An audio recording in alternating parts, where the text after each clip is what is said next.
You are listening to the Beyond Believing podcast, special edition with Iconical Wear podcasts. There's a difference between knowing about God and knowing God. I spent most of my life in the first category, striving, performing, earning, and then divorce stripped everything away, and I had nothing left to offer but my brokenness. But what I thought was the end was actually the beginning, because in that wreckage, I found the real Jesus, not the one I was taught about, but the one who's been waiting for me all along.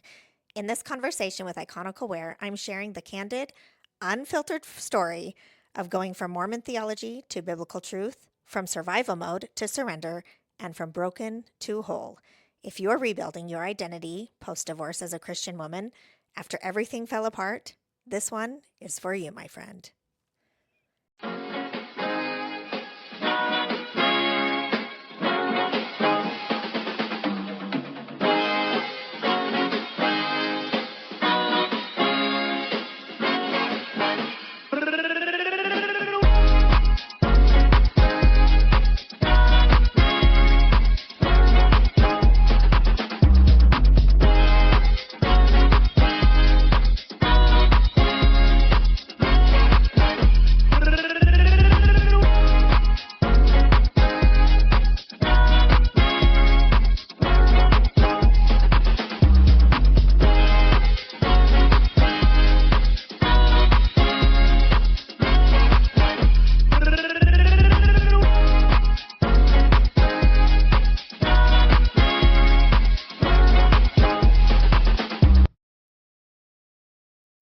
Well, that was supposed to fade out, but we haven't done this in a while, so welcome everybody to Iconical. And it's been a while since I have had a podcast. As you guys know, I've been working on an additional podcast called Top Dog Coverage. So we have been working. That's a little dog on the top. So that's the other logo. But if you guys have not yet subscribed, please follow us at Iconical Wear on all platforms and Iconical Show as well on Instagram. That was the only one that I couldn't get just Iconical. You guys know how it is on these platforms, social medias, where you want your specific name, but you just can't seem to get the exact name that you guys want. So you have to try to get it all through the board. So I got Iconical Wear all through the board, but I have two. One for the clothing line, which you guys see everywhere. So if you guys want to order, please go to iconicalwear.com for your, actually, I'll give you guys a little sneak peek there. The little fall brand. Fall brand is going well. And the burgundy, sherbet orange, the mustard yellow, the brown, and then you guys can get a awesome hoodie. So it is getting colder. You guys want to get a little bit more warmer, especially me in the Northeast. So welcome back. It's been since March. I've really been hustling and bustling to make sure that I do have things going on and more episodes coming out. The last one was with Who Thought We'd Be There podcast, which was a gem of a podcast. They hosted it. Shout outs to Q29 who did all of the audio, video, everything comes out crystal clear. Everything comes out amazingly. So if you guys ever need shorts or you need a studio, go to Q29 and go listen to Who Thought We'd Be There podcast because they know exactly what they are doing. But we are here today with a new episode, new interview. And without further ado, let's just bring her on. This is Katie Ann Coaching. Katie Ann, how are you? Hey, I am great. How are you? Not too bad. Everything is going well. I stumbled upon your show, and your show was it's very intriguing. It's very uplifting. A lot of different things going on over there, and Thank it's you. mainly a platform that you like to help women, Christian women. Is that kind of the key there? Divorced Christian woman is my specific Ah, target audience, but yeah, it's technically geared towards any Christian could benefit. Any person could technically benefit, but I'm specifically talking to divorced Christian women. okay, okay, cool. Whereabouts are you located? You said you're located in somewhere in Colorado, right? Utah, close, Utah. Okay, I knew it was close to mountain side. Colorado, right next door in Utah. Yeah, That is, I what's was the in weather like Colorado for a there? while. I love it there. Yeah. Okay. Today, this last few days, it's been sunny, nice and fall warm, is what I would say. It's not really What's fall warm, but there's some over chill in there? the air. But it's sunny, so I'll take it. Well, it's been in the 60s, but there's a chill. It's been getting down below zero, or not below zero. Thank heavens we're not there yet. Below freezing, so it's just cooling down, and it's windy. It's perpetually windy here. So sun, we'll take the sun. Yeah, we've had our fair share of windy yesterday. A lot of trees came down. A lot of before that it was I think 2 days of just straight rain, and then the wind came through, and it's that time of season. You know what I mean? Where you're gonna get some of the residual from the hurricanes that are down south, and they're gonna come up and they're gonna knock some things around, and 'tis the season, right? Yeah, yeah, we do not get hurricane winds. we, do- we just get mountain winds. Oof. Which is frigid. It's more frigid, isn't it? It's intense sometimes, for sure. So, Yeah. not my favorite. Yeah, I could imagine. So, what's the difference between like Colorado and Utah over there? Is there a big difference? Not a ton. They're very similar. I will say the main difference is I'm in the Salt Lake Valley, so they get an inversion as soon as the air starts getting cold. Colorado gets like 300 days of sunshine a year. It's fantastic. It's so beautiful. Really? But weather-wise, it's beautiful. Yeah. Oh, no way. I would not have thought that. I remember I went to Denver. When I went to Denver, it was either hmm when you're in the it's weird. It's when you're in the shade, it's freezing. But when you're in the sun, you start hmm wet, and there's just like no median in between. It's one or the other. It's very different. It's actually, I think Salt Lake is actually higher elevation than Denver, ironically, but Hmm. it's very similar. Okay. It's very similar weather-wise. Similar outdoors, mountains, access to that kind of thing. Yeah, I can see that.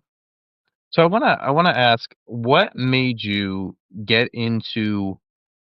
I mean, it's a very specific niche that you're in, which is divorced Christian women, right? I mean, we could have went just Christian women, but we went divorced Christian women. There is something that you hmm feel like you are called to do, right? And I wonder how that kind of came about and what that path looked like for you. Yeah, I guess you want the long version or the short version? We can start with the short, and I can segue into long. That's fine. There we go. There we go. Um, so I started and specifically wanted to be working with divorced Christian women. I actually originally even specified over 40 because you're in a very specific season of life. Your kids are in a specific season of life for the most part. And anyway, I decided to just keep it open for everyone. But I went through a divorce 3 years ago, and I actually grew up Mormon. And after my divorce, I found Jesus of the Bible. I converted to Christianity and found there's quite a stigma around divorce in the Christian community. And it's not like it's acceptable in the Mormon community, but it's an entirely different level in the Christian world. And I was actually working at the time with families with children with special needs. I have a daughter who's deaf, and I had worked coaching and working in that community for quite a while. But seeing what divorced women were kind of going through in the Christian community as I came to know more about that, I was like, I really would like to work with this specific population instead. And it's heartbreaking and encouraging and inspiring all at the same time. Yeah, I can see that. What Yeah. I want to dive into one question. Actually, I have two questions, but I'm going to start with one. Besides the, I want to say the hearing impaired aspect of raising, you said a daughter with that who's deaf, right? Are there other struggles Yeah. that come along with that? With having a child who's deaf specifically. Yeah. Yeah. Gosh. Yeah, that's a whole nother bag of worms. Um, access to communication. Socialization is a big deal. So, Okay. you know how you and I can just meet on a street and you can overhear any conversation anywhere you're at. For children developing that have, they call it hearing loss or who are deaf or hard of hearing, they don't get that residual learning through overhearing conversations. So that's a huge aspect of just residual learning that children don't get who are in that specific um, you know, what's that world? Why can't I think of what that community? But access to just socialization it's very isolating for a child who can't just communicate with any person on the street or anywhere you're at. Yeah, I could only imagine. And on top of that, like, is there more or fewer people that know sign language than you would have thought? Fewer. It's interesting. It's interesting because I feel like sign language is the only like foreign language someone could take in high school and they would say that they know the language. Like if you took Spanish in high school, you would never be like, "Oh, I know Spanish." It's like I took Spanish in high school and I know how to like ask for water. you know? Yeah, But yeah. people who take American Sign Language in high school as a foreign language, they're like, "Oh, I know sign language," and then they like spell the alphabet. And it's like, could you imagine walking up to someone like maybe if you were in another country and they knew English and you're like, "Oh, I know Spanish," and starting to like say the alphabet in Spanish to them, they'd be like, "What are you doing?" Like that's embarrassing. So like those are the kind of interactions. Those are the kind of interactions about sign language that we have with the general population. It's Yeah. it's really not funny. It's by the time she just turned 17, so it's old at this point in her life. But she is very patient and very kind. And I will say the deaf community is very patient and kind if you are just attempting to learn. If you're just like trying to communicate and doing whatever you can to let them know you want to be able to engage with them and interact with them, it really means a lot. It really means a lot. Yeah, I have a buddy named John. He lives in Washington DC, and I saw a lot of things happen. Hmm. A lot of people didn't take him seriously because he was deaf, and I've no, Hmm. I'll always say shout outs to John Roll because he always stayed on his own path, and he's a unique individual. I will say that he does his own thing. Um, I mean, he's a blast to hang out with, but he's always very random too. And I think not for nothing, he definitely, John. I know you're watching this. In any other way, you will be hearing this. I know that. So I will say, John, I know that you use it to your advantage too, because he will do some wild things sometimes, and we'll be in the middle of a conversation, Hmm. and he will like I'll be speaking to him. Now I know he's reading my lips. I am very much aware that he's reading my lips, and he Hmm. will just walk away, and I will pull him back, and I said, "You know that's rude. You know that's because he sees me and he's watching me, and he'll laugh." So, it's good to I haven't seen him in a while Hmm. since he's in DC now, Hmm. but shout outs to John Rule, Oh, man, in DC is a Washington, DC. whole nother level of the community. Mhm. Shout out to John. Good old John. It's a different level. But I want to dive into the other aspect of uh, what it's like to grow up uh, Mormon. What does that look like? What did that look like? And what was that transition from Mormonism to Christianity, or should I say, uh, finding Jesus? Because that is a huge life change. Hmm. Yeah, it was. I would say growing up, I didn't realize that I was being taught anything contrary to Christianity. Like you really believe that you're a Christian. Everything about the church is like, we're Christians. It's the Church of Jesus Christ. It's all about Christ. There's no delineation of like that in the Mormon culture. And my parents divorced when I was 4. My dad was a convert, He's very Italian. None of his, so a convert means like he converted to Mormonism when he was like 18. So before he and my mom married, none of the rest of his family is Mormon. My mom's family is very Mormon, like back to Wilford Woodruff, who's like the fourth prophet of the church, Mormon. So like it's deep. Our whole entire family identity, everything is the church there. And I will say there wasn't ever a time that I thought I would not be Mormon. So, like, I knew all of the counter arguments.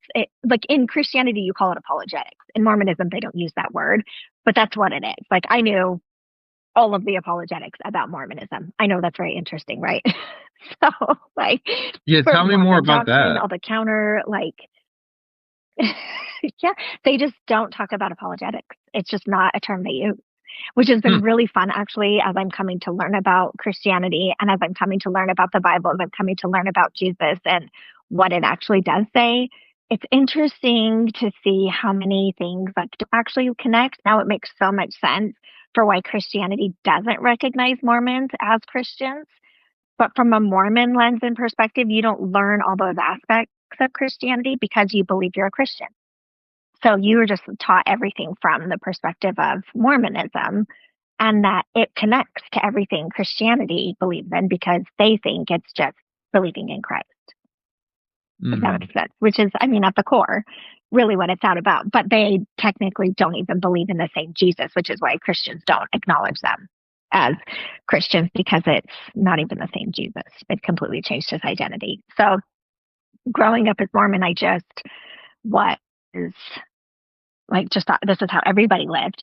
But there's this very interesting like arrogance that you have in the Mormon culture because you have the truth. You're taught your whole entire life that you have the full truth because you have the Book of Mormon, which is the complete fullness. They treat the Book of Mormon kind of like Christians treat the New Testament to the Old Testament.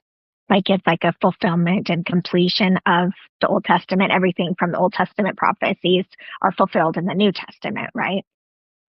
That's how they see the Book of Mormon. They see the Book of Mormon as a completion of the Bible.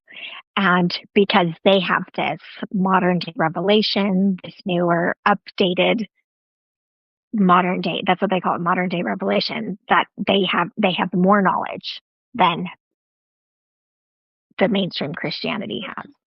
So it's this very arrogant kind of idea about your religion and your faith in contrast to the mainstream Christianity because they don't have that complete fullness of the Book of Mormon. And so you don't realize, but you're always constantly like judging and comparing yourself against Christianity or anybody else because it's sad that they don't have the full truth that you have. If that makes sense. Yeah.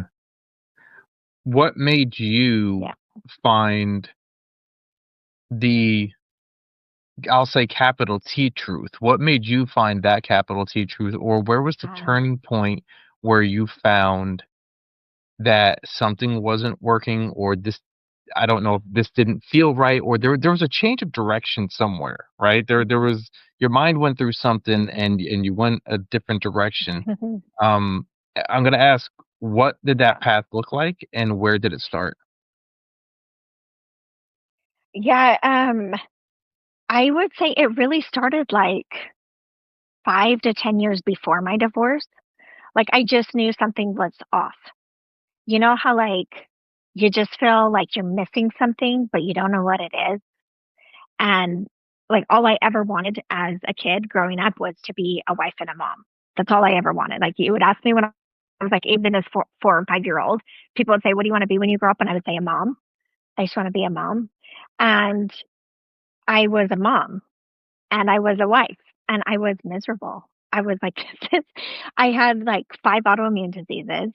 I had, I was just like stressed to the max. I wasn't enjoying any part of motherhood and I wasn't enjoying any part of any of my life. And I was just going through the motions, checking up. Mormonism is very heavily legalistic. It's how Christianity would call it. It's a legalistic kind of mindset. There's a very strict, it's a works-based faith, not because it's a production of your faith, but because in order for you to really you really have to earn your way. Like that at the core, that's not how any Mormon would explain it. But understanding what you understand, right? What I understand now, that's exactly what the underlying message is, if that makes sense. So you never say no to what they call a calling because they don't have any paid clergy. There's no paid positions. Everything is volunteer in the organization. And so everyone in each ward is voluntarily serving their time, and they're really high demand leadership positions. And it's a lot. It's a lot that you're doing in addition to being a mom. I was homeschooling my oldest daughter at the time. It just is so much. And there's no connection to the real spirit, the big T truth. And so it just feels heavy because you can't do enough. So you're constantly trying to do more, thinking I should be going to the temple more. I should be praying more. I should be serving more. I should be more happy. And it's literally a life of should all over yourself. It's very heavy. And I just was like, this is everything I've asked for. And I am miserable. Like, I think I'm missing something, but I don't know what it is. And I never once thought it was my religion. I never once thought it was my belief system. And I heard all the arguments against Mormonism, how it was a cult, or how Joseph Smith was a plagiarist, or, all of those things. And I understood them very well and could defend them very well. And I believed them very well.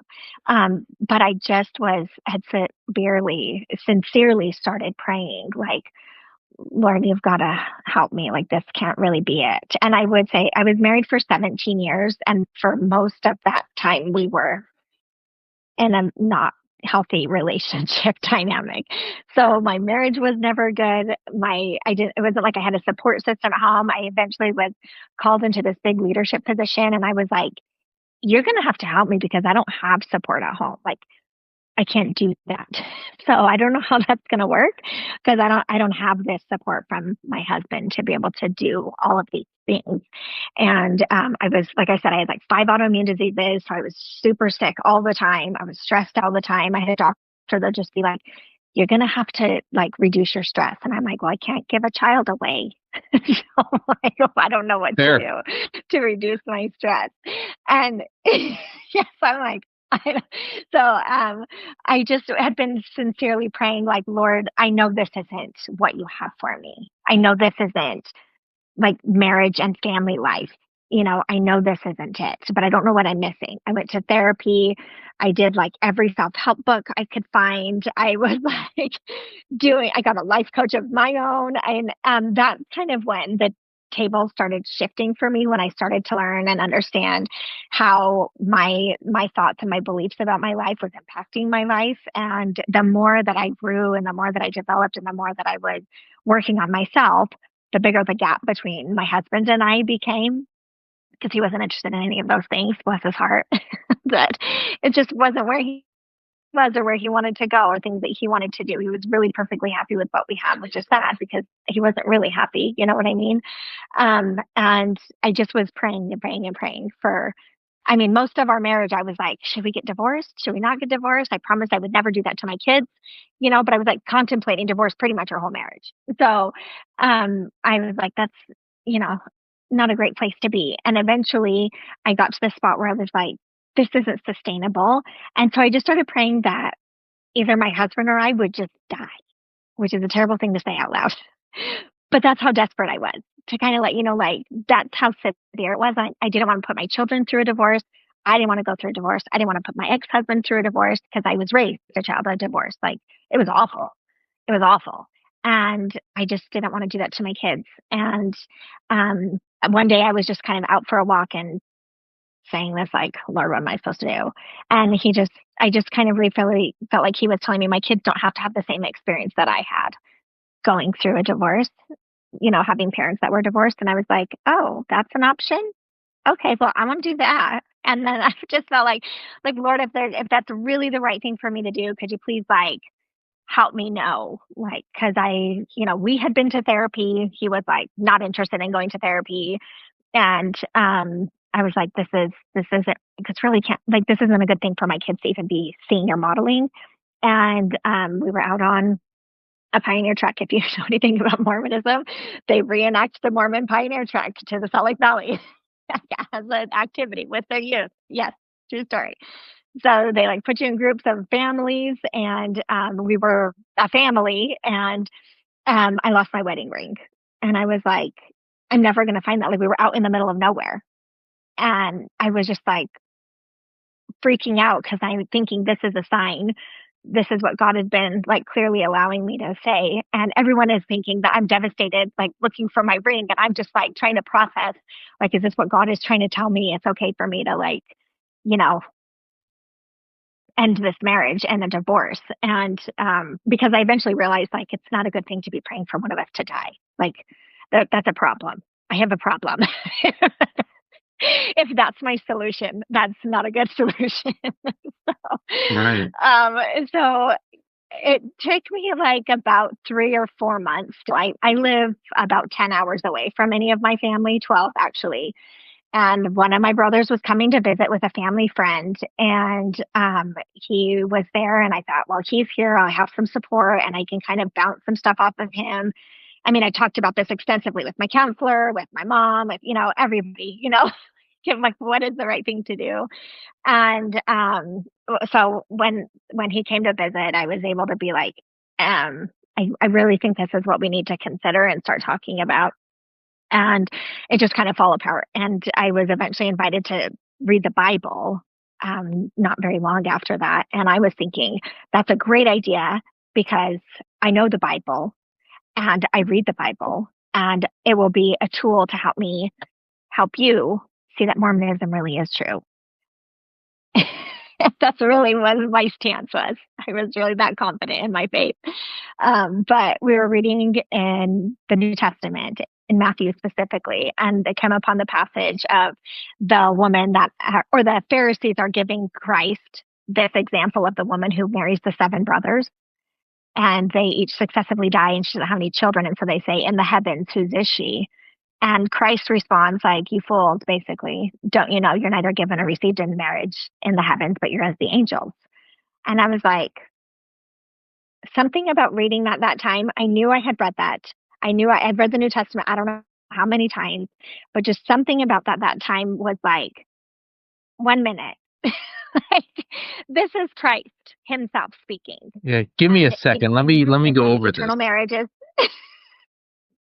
Yes, I was like, I literally was like, hold on. I just need to pause. Like, just like 1 second, because I knew, like, in Mormonism, you're taught families are eternal. That's a huge foundation for the faith. That's a huge draw for converts, for people, for them teaching people to come to Mormonism is you have a family. It's eternal. It's yours. Your marriage is yours forever. Your kids are going to be yours forever. You have this huge lineage.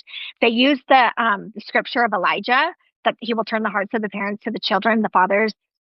That's what they use as that scripture to let you know that that's what eternal families are for. And genealogy work. You're supposed to be doing all this genealogy work. So your family can be, they call it, every seat at the table can be filled, because you have a table in heaven that represents your family, and every seat is your family, each member being at that table.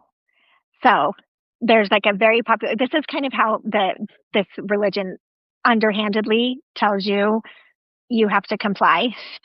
Like, there are signs that people get for their home that says no empty seats at our table. Like, in your dining room, you would have that, or in your living room. So like, it's constantly this message of you have to follow and keep this religion, our culture, our standards, because we can't have any empty seats at our table in heaven. So, and if you don't follow, then you won't be at the table. So just for an example there of like that messaging undercurrent. I know, right? So, That's pretty heavy of yeah. like letting So you like think about whether or not be like, well, if you stop this, right, you're going to be, you know what I mean, you're stopping the process of understanding your religion, or you're stopping the process of continuing the community or your family, or there's like heaviness that relies on that type of responsibility.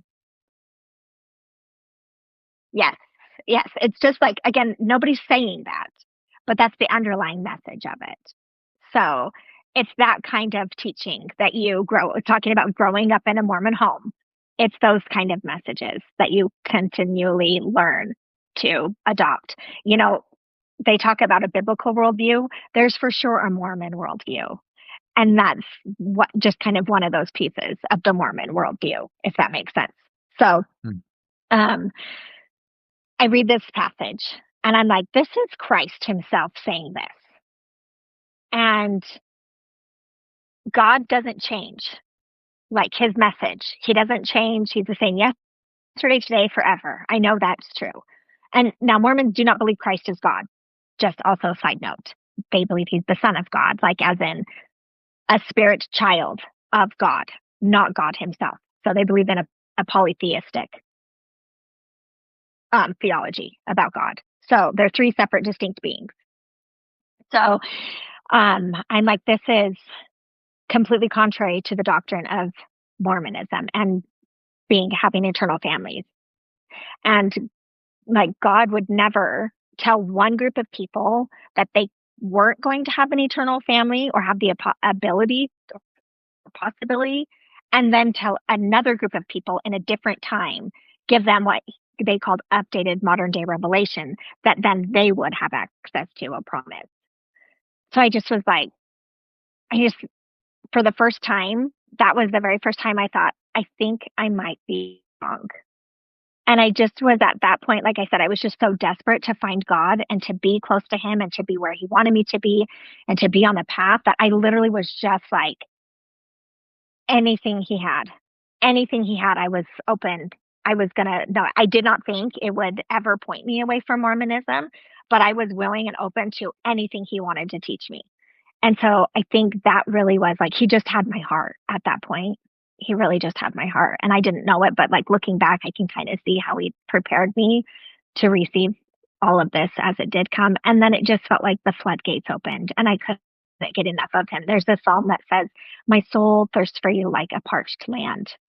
And that's what I felt like. I felt like I had been spiritually starved my whole entire life. And now all of a sudden I had it and I saw like what it was. And of course it didn't all come at one time and it still, he continues to teach it to me, but I just couldn't get enough of it. I just completely immersed myself in the Bible.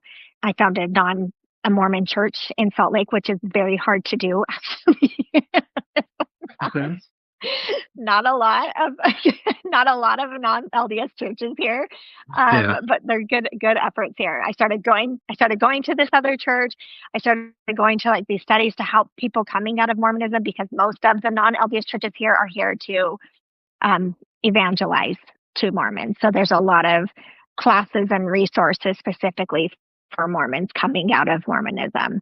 And I just wanted to know I knew he was real. I'd had enough experiences with him in my life that I was like, if I'm really going to leave this religion, I'm not leaving God because I know God exists. I want to be where God is and I just want to know him and I want to follow him. So I wasn't going to give up on God, but I was like, it took me a minute to fully let go of the whole religion, the whole Mormonism thing. And that was a process, but it was really good. It was really good. Was there any backlash from the Mormon community when you had started to go towards another direction? It all coincided with my divorce. So it's hard to say like what was backlash specifically for me leaving the religion from my ex for sure. It was a lot of backlash about that. From everyone else in my community, it was hard to say like if it was that or if it was the divorce. But I literally lost my entire family, my community, I went from full-time mom of 5 kids, one of whom is deaf and special needs. Like I did everything in our whole house. My husband didn't even know our kids' teacher's name, like literally did everything. And then I had to share 50-50 custody with him. And so then I went to full entire weeks without my children when I was completely alone. And that, yeah, it was a huge adjustment. But I kind of felt like God was like, now that I have your attention, because I didn't have anything to do, I didn't have anyone to distract me. I literally went to nothing but myself in the quiet. And so I was able to just really spend a lot of time with him. And he taught me a lot of really great things that I learned about how to be alone with God, which was just had been an invaluable experience, but it was very, very hard for sure. Yeah, there's a way, and I've been through it too. Where Mm. it's at your breaking point, right? Your breaking point Yeah. where you have to surrender, and there's no other Hmm. way to do it but to give in.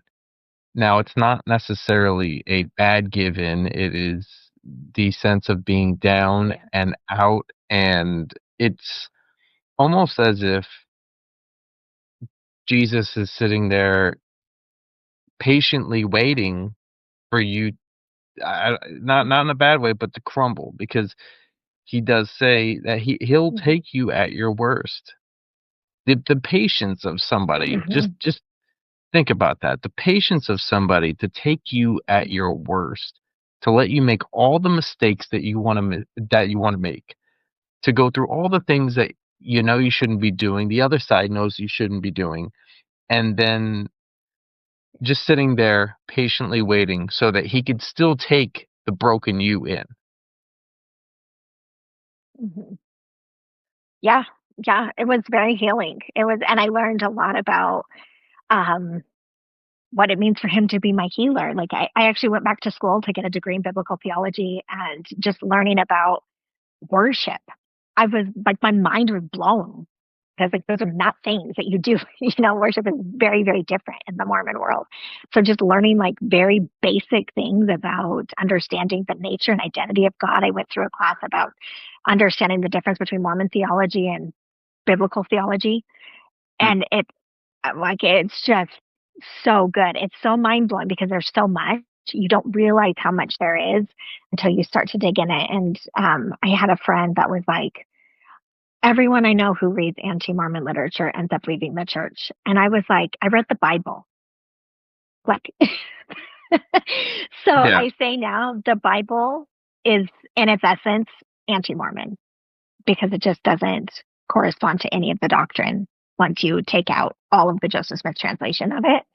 There's just none of it is the same. So,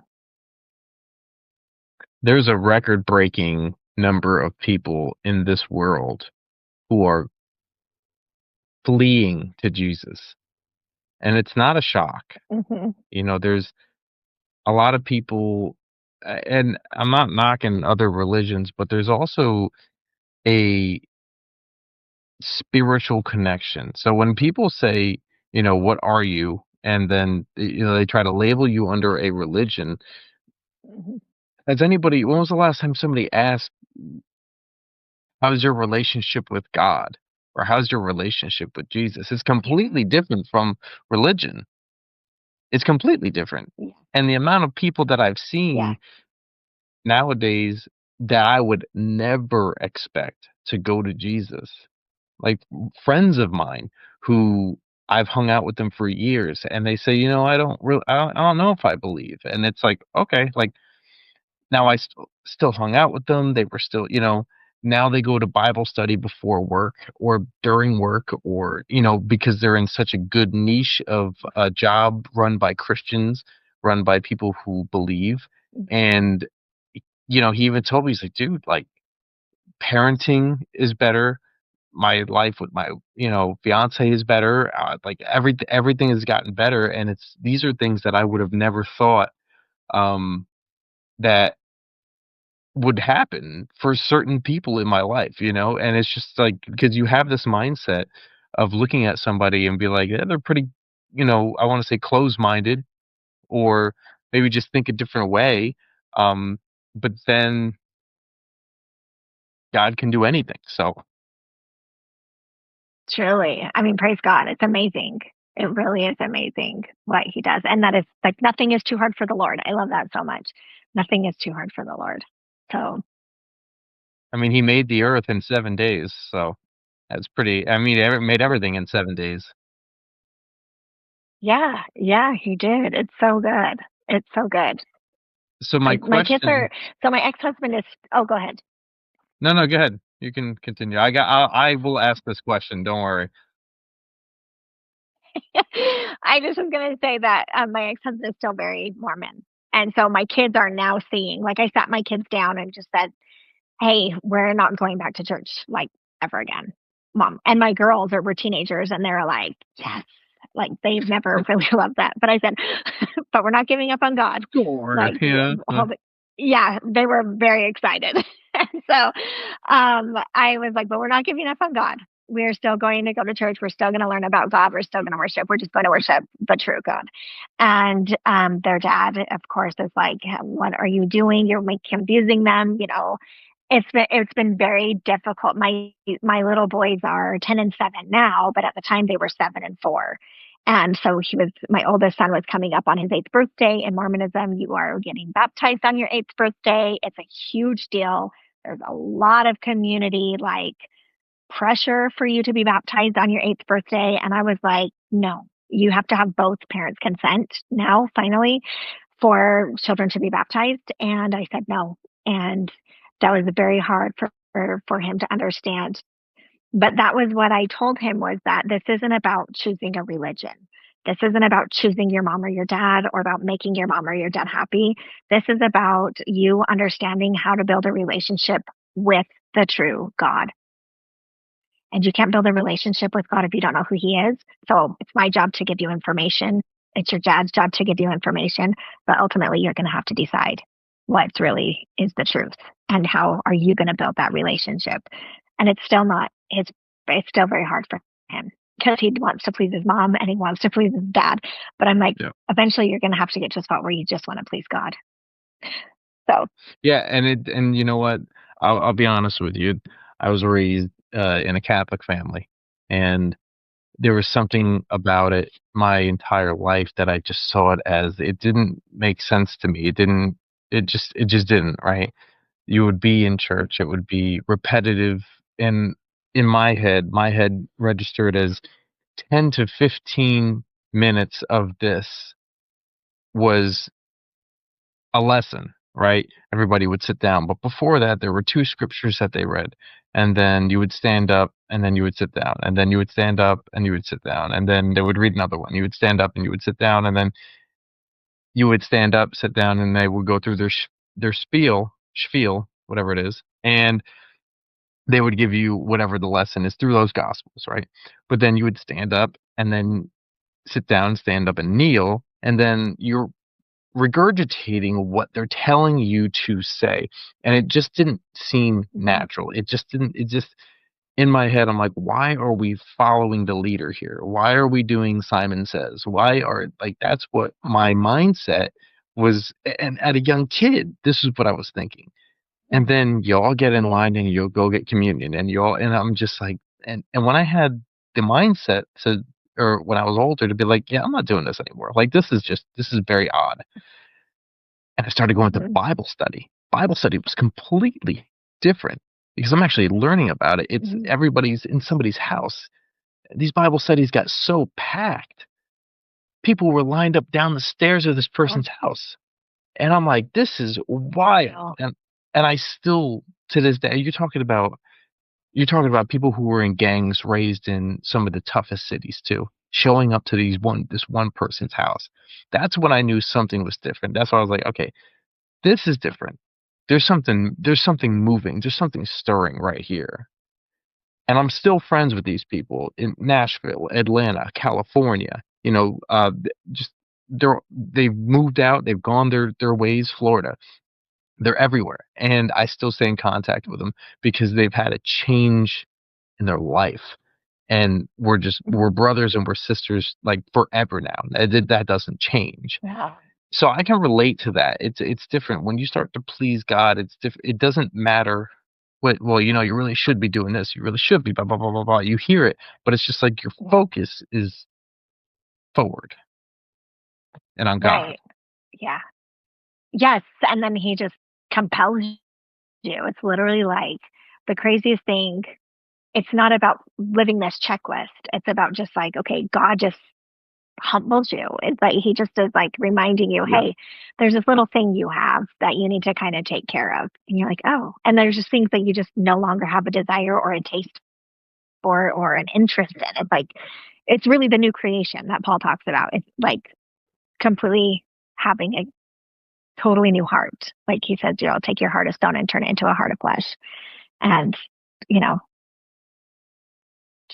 truly, truly desiring just wherever God wants you to be, whatever he wants you to be doing. Not like it's easy or anything like that, but not without Yeah. like the emotion of like, okay, this is work. It's work, but it's so fulfilling. It's so fulfilling. And it's not because you're trying to earn your way to anything, but just in like I want to be closer to him. I want to get as close to him as I possibly can get. Yeah. I want to ask, so that whole transformation, right? From going from that aspect to, the capital T truth, the God that you see now, right? And you understand a little bit more or have that personal Yeah. relationship with. How did that push you into the coaching status that you're at now? Mm. Mm. I really wanted to be able to support other women at a level that would push them closer to God. And so in order for me to like really have that, I felt like in order to do that, I felt like I had to have a very personal, close and clear understanding of God and his word and his truth and everything about him. And really at the core of it is, you know, women in our nature, we just want to be loved. That's really what every woman is looking for. She wants to feel whole. She wants to feel seen. She wants to feel accepted. And that's what so many women are craving from a marriage or any, you know, relationship with a man, right? But if you don't understand the love and the wholeness of God, you can't even accept or recognize it in a relationship with a man on this earth. And so that was what God started teaching me about was my identity as his creation. As what does it look like? What does his love look like? What does his love feel like? What does his love even mean? I saw so many times about Ephesians 5 says you should love your wife as Christ loves the church. Husbands are to love your wife as Christ loved the church. And I'm like, what does that even mean? What does it mean to be the bride of the bridegroom? What does it mean to be his wife? What does it mean for Christ to be my husband, for God to be my husband in this season? And so I really started developing and understanding that because I think that's really what every woman's really craving. And you can't get that anywhere else. And so that's what really kind of motivated me to just dig a lot more deeper, but also to be really pointed in helping these women because that's just what every woman is really craving. And it's like, if you could just see how much and understand the love of God, like nothing else matters or compares. Like it just Yeah. doesn't. And then you stop settling. You stop settling for things. You stop allowing behaviors that can put you in the same kind of a relationship. You stop seeking after like you become like a totally different person. You don't even present yourself in the same way because how, you know, depending on how you carry yourself and present yourself, you're attracting a certain kind of man. Well, if you really want a biblical, God loving man, you've got to be a biblical, God loving woman. So you can't have something without also providing what that person is looking for. And really, that is like the common denominator there. So I think that's just foundational for everyone to understand. But that's really the focus of my message and the work that I do with Christian women for sure. Do you think that, that kind of goes along with a lot of, if this whole idea of not just following, but understanding, right, who God is, what Mhm. he not Yeah. not exactly what he brings to the table, but who he is. Because I would always say, and look, I'm in the same boat as understanding my flaws and cutting off certain things to understand it. You're not going to go into another relationship until with those same things, with those same qualities, until you fix your own habits. You don't fix your habits, well then you're not gonna stop attracting those Yeah. people that you know Yeah. bring those habits. So you're gonna always go into the fall into the same ditch, right? Over and over and over again. It's a constant thing. But having God Yeah. and Jesus and understanding that he can move in certain ways, which I've absolutely seen, but on the other end, he can make changes so slightly that can make such a big difference, or he can make big changes that make a slight difference. Like there's two different ways to see it. And I think when people start to actually see who God is through the book, I would always say that it's almost like everybody wants this perfect boyfriend or girlfriend, right? And if there was a book that you could read about somebody before dating them, right? You would do it, right? You would absolutely do it because you want to find out who they are, where they've been, you want to know all of it, right? Well, there's a book called the Bible about God, and it tells you everything about him. And I think that everybody should jump into that because that is the one person who does love you the most, who is always going to love you, who is never going to leave his sheep behind, right? If there's one sheep gone, he's going to find you. He's going to make sure that he can find you. But on the other end, you have to open the book to understand who he is. That's what makes the relationship Yeah. between you and him good. Yeah. For sure. Yeah. And I actually love the Bible. It's not just like one really big book, it's 66 books. You have 66 different books to pour through. That feels overwhelming, but I think it intertwines in this really, really beautiful story. But there's so much about how God sees us as individuals and he treats everyone as an individual. And I think that's really what the beauty of of the whole entire compilation of the Bible is that it's not about collectivism. It's not about labels. It's not about a group because there's so many like caveats to every situation. He treats everyone as an individual and you're not any different. There is something exactly for you in there that you need to learn in the way you need to learn it, in the way you need to hear it. Like I needed to see and hear specifically from the Bible, and I needed to read that verse in Matthew specifically. That's what I needed. But every single person I talked to had something else that spoke to them. And that's what the beauty of it is, because it's not just this big, like, generalization. It's so specific and it's so individual. It never ever loses its ability to speak to you as an individual and help you to see who he really is and how he sees you and understands you. And he knows you so intimately. Like it just blows my mind every day how intimately he knows me. Yeah, there's so many different aspects of where even small things could just fall into place, but it's the small things that could only work for you. It's the small things that could only work in favor of your schedule, or it's the small that, but everything is pointed towards you. But then if you ever realize that something you're like, well, that didn't just go wrong. That went completely against what I wanted, right? But then you forget that, yeah, it's not all about what you want because that Yeah. that little situation of you not getting what you want can affect somebody else in a greater way because they needed that to happen to you in order for something else to happen, and that right there is called God's will. Yeah. Yeah. I mean, there's no accidents at all for sure. And it's interesting to me, even just like bringing up that, like what you want and what you're praying for is like, did you even ask? I was reading actually, there's this really fascinating story in Judges. I think it's in Judges, but it's talking about a man who takes his concubine and they're visiting the concubine's father.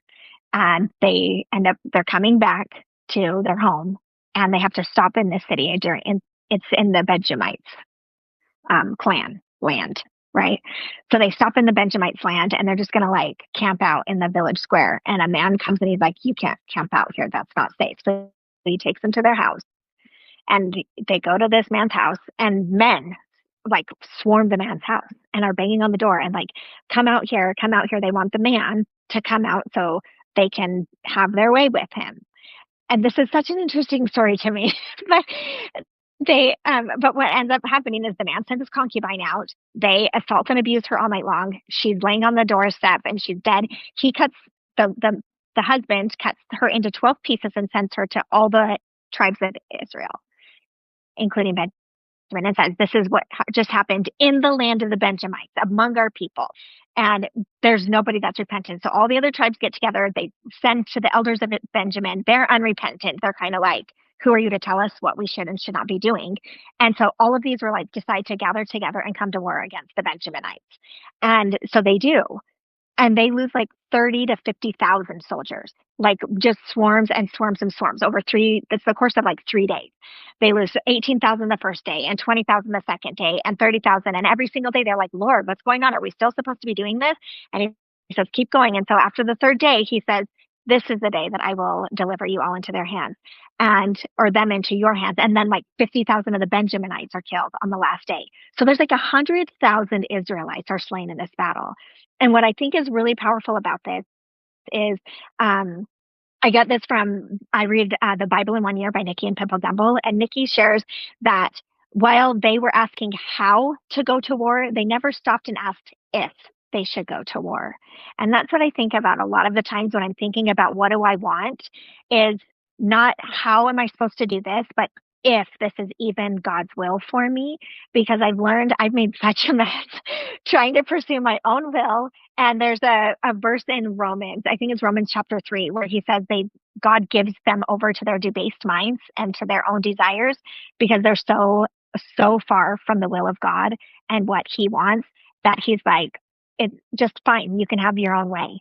And I'm not going to anymore try to save you. You can just destroy yourselves. And I just am like, I don't want to keep destroying myself.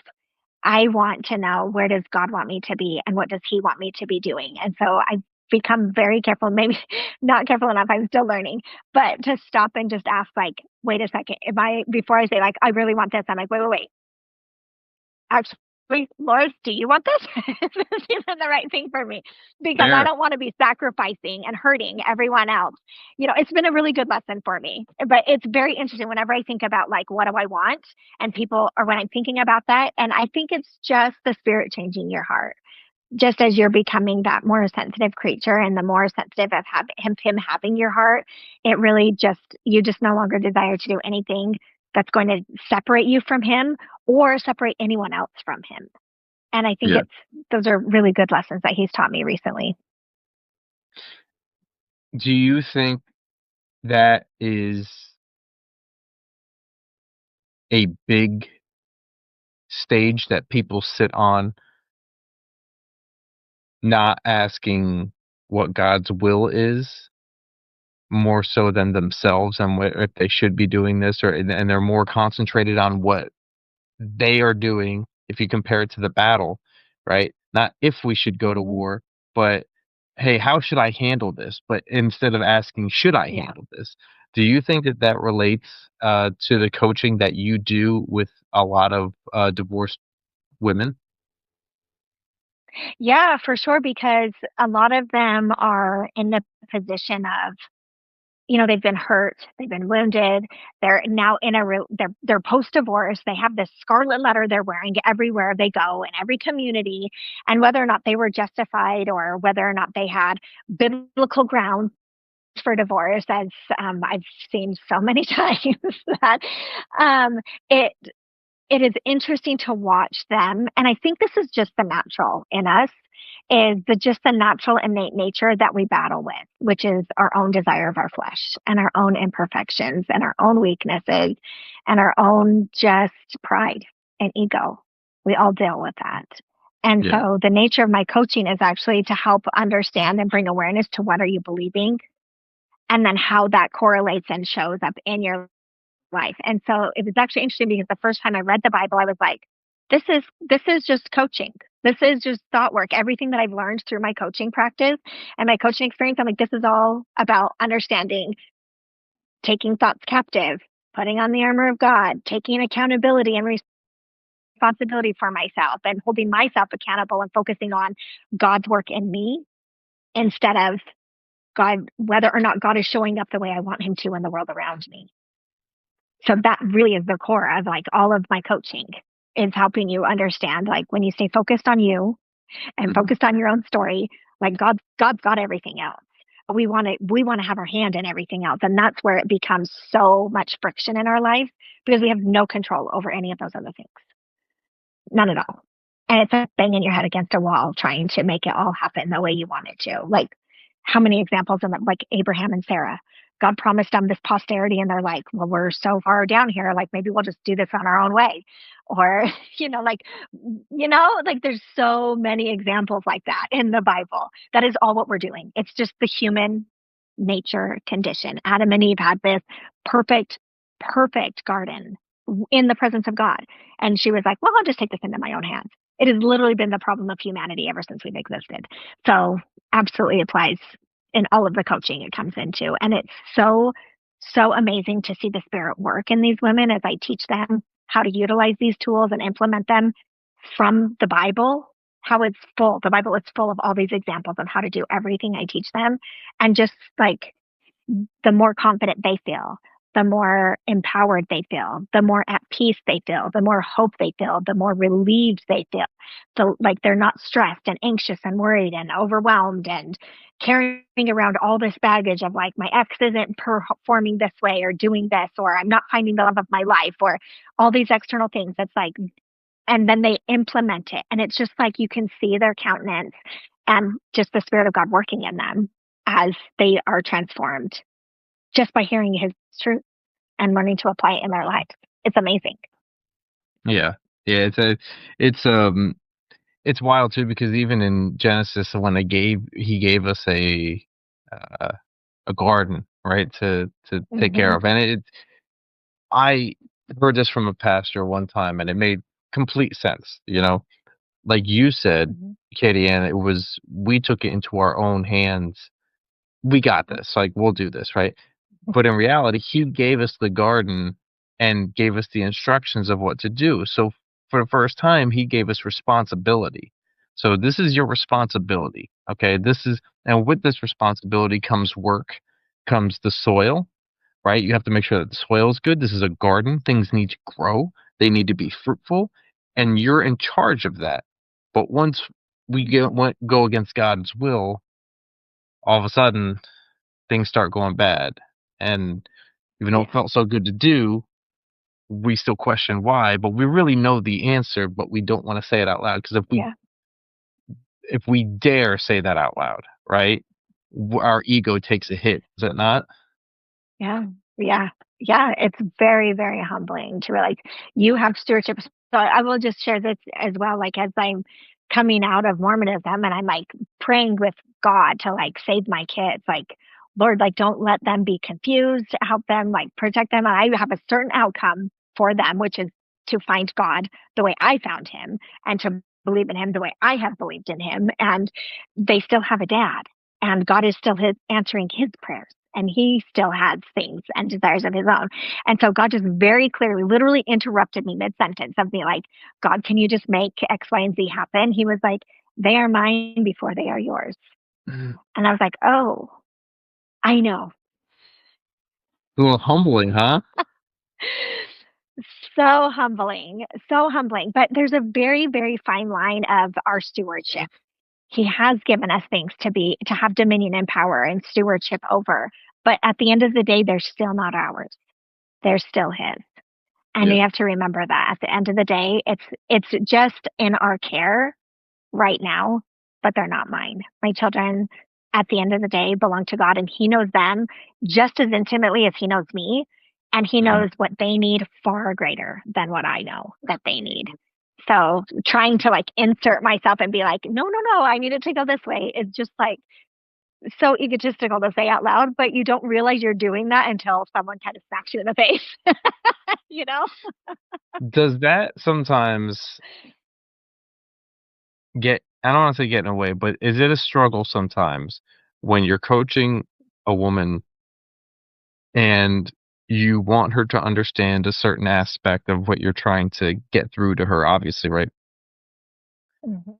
And do you forget that sometimes that God will take care of it? Or I don't want to say forget, but you're so focused on the now with the person to make sure that they understand the message or what have you, instead of Mhm. giving it to God to make sure, because it is that's his daughter, right? That's his daughter. Mhm. And Mhm. do you struggle with that at times? Yes and no. And this is what God is so good because He gave me this specific coaching program to find and utilize. And this is literally the foundation of their coaching is that your opinion is irrelevant at all times. And that's like a core foundation of the teaching and principles of this coaching program. And so they taught you like how to like write down your own thoughts and then be like, my opinion does not matter.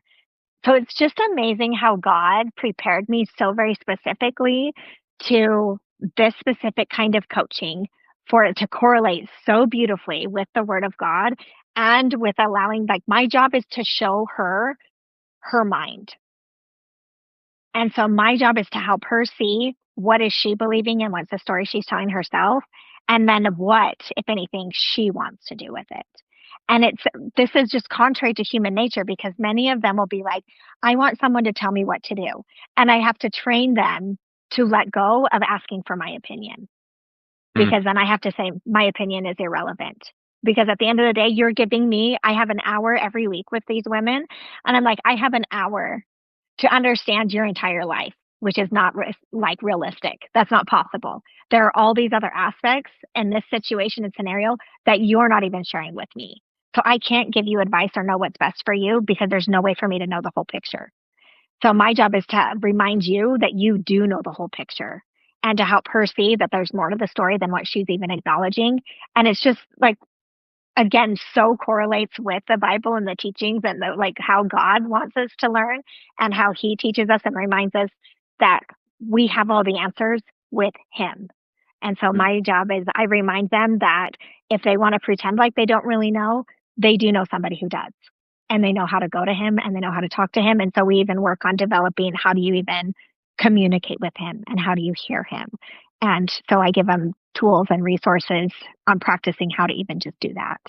And that's so it's just amazing. Like I said, like you can look back and see how God prepared you in a certain way and yeah. with certain tools. And that's the last like 5 to 10 years. I feel like I can go back and just see how he just so orchestrated so many little tiny details I never could have seen where they were going because it wasn't here. Yeah. I mean, you don't know. You honestly don't know until you get there, right? So it's Yeah. what is if there's obviously people listening to this and they're struggling through something. There's a woman out there. There's many women out there listening to it, and they're in the middle of exactly what you're describing. They're divorced. They're in a dark spot. What is something that you would recommend to them, or that you could give them a little word of advice? If they're not, in your coaching status yet, or something that they could look up to and feel maybe just that little bit much better, to give them just a little bit more hope. Yeah, I would say that no one's going to give you more hope or comfort or peace than God himself. So if you're just feeling completely lost, even if you feel like he's completely forgotten you, just to even question that. What are the thoughts that, Romans reminds us to take every thought captive. Well, oh no, it's in Corinthians, it's 2 Corinthians 10:5. He says, take every thought captive so that the knowledge of God can be honored. Like whenever it is that we're spinning or suffering or struggling, there's something we're holding on to that is contrary to the knowledge of God. And that is the most powerful thing I think you can ever learn is awareness about what you're holding on to that's keeping you from God because God's not moving. You are separating yourself from him in some way. And that's where that accountability is. And I give my clients lots of tough love. I love that. You need it. But it's hard. It's hard to acknowledge that we're standing in our own way or standing in God's way. And so that's what I try to teach them, is that there are things that you can do, again, with the stewardship, but a lot of times the prayers we're praying for, we're standing in his way for receiving them, because we're trying to make them happen our way, and the way timing we want, and the way that we want, and the outcome we want. And God's like, I'm trying to give you this, but I'm going to give it to the way you really want it, and Mhm. is really best for you. And that isn't the way you think it is. And so it's really, you have to be so humble and so just, I think, desperate. You got to be at the bottom of the barrel at some times. And so many of these women really are at the bottom of the barrel, but you don't have to stay there. You don't have to stay there, but you do have to be willing to get out of it. Yeah. A decision also has to be made, right? Yeah, I tell them all the time, you're only one decision from a completely different life. That is such a that is a great like line right there. That is a bar that you want to carry around. You're one decision away. I like that. I like that a lot. Um, Katie, and where can people find you online? Um, I know on YouTube it's Katie Ann Coaching, right? KATIEANNE Coaching at YouTube, right? Is there any other spots that they Yep. can find you? Yeah, I'm also on TikTok. You can find me on TikTok, and I have a Patreon page, and I have a podcast. So you can find me on any podcast platforms. My podcast is Beyond Believing. So Beyond believing. Awesome. I'll put some of that stuff mhm. in the show notes, hopefully that we can put on there. But I appreciate all of your time. And you know, I hope that everything works out for the people that are listening and they can reach out to you, and I think it's a really huge calling for you to go from one side to the other and just follow exactly what God's telling you to do. So thank you for being brave enough to do what you do. And hopefully we will see each other soon in the near future, and we can continue maybe another episode Yeah, on how things are going well above and beyond. sure. I would love that. Thank you so much for having me. I will send you all the links so you have them specifically for anyone that's interested. Perfect. All right. Well, I appreciate you so much, and thank you for joining the show, Katie Ann, and we will talk soon. Sounds great. Thank you so much. All right.